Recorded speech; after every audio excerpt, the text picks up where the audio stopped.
Halo semuanya, selamat datang di Kisah Bijaksana.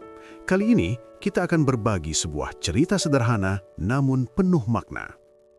Di balik cerita ini tersimpan sebuah pelajaran penting tentang cara kita memahami hidup. Jadi luangkan waktu sejenak dan simak sampai akhir agar pelajaran penting dari kisah ini bisa kita pahami dengan baik.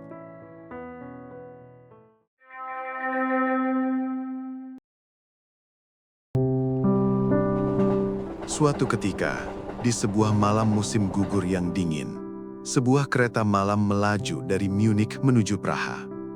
Kereta itu tidak terlalu penuh, tapi cukup ramai untuk ukuran perjalanan malam. Lampu di dalam gerbong diredupkan, menciptakan suasana yang tenang, dan membuat sebagian besar penumpang berharap bisa segera terlelap. Di salah satu gerbong kelas 2, duduk seorang pria berusia sekitar 40 tahun. Namanya Lukas Weber.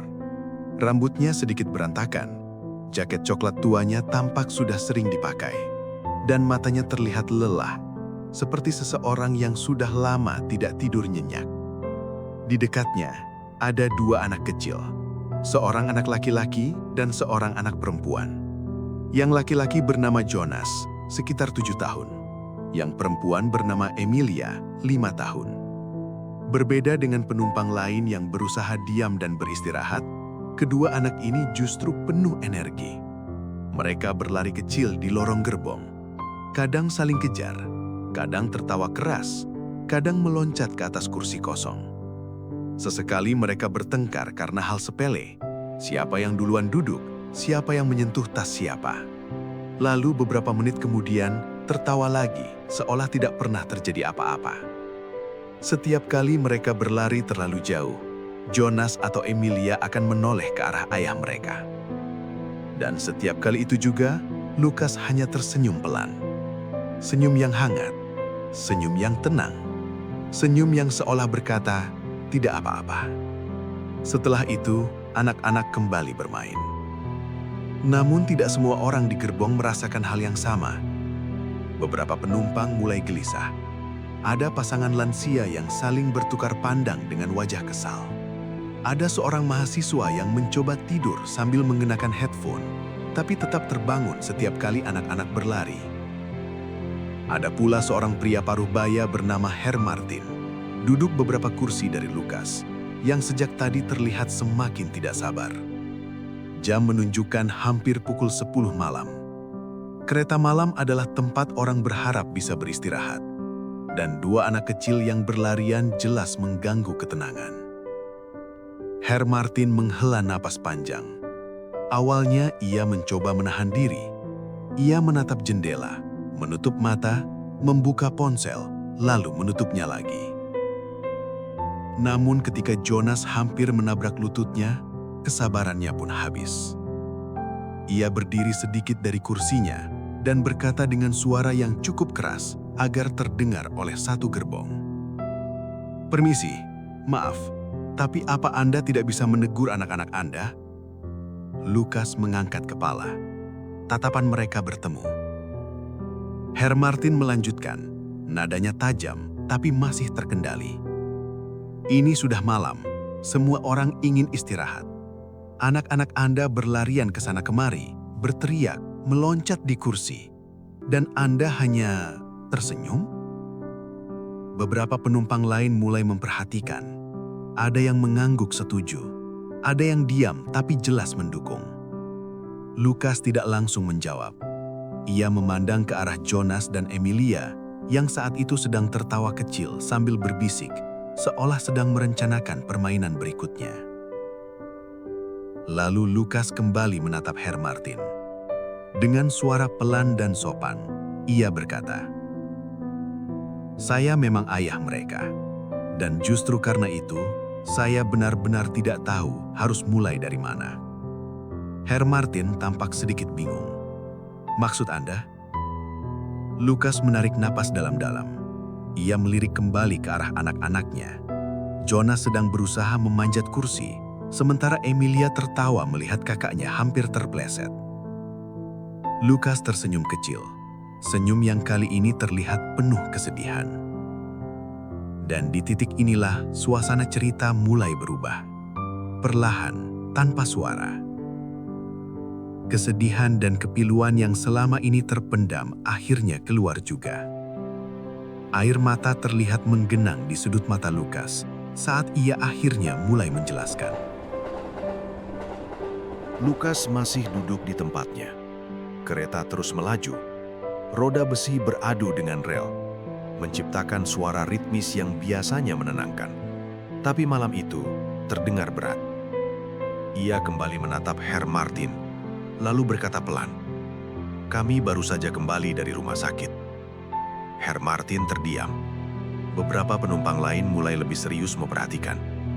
Lukas melanjutkan, "Istri saya kemarin pagi pergi ke rumah orang tuanya di Salzburg.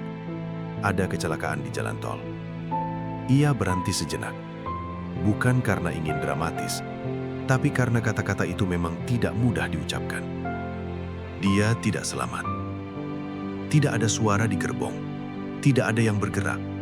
Bahkan suara anak-anak seolah meredup, meskipun mereka masih bermain di ujung lorong. Herr Martin membuka mulut, tapi tidak ada kata yang keluar.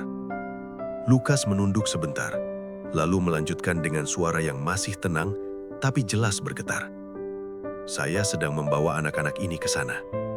Besok ada pemakaman." Beberapa penumpang menahan napas.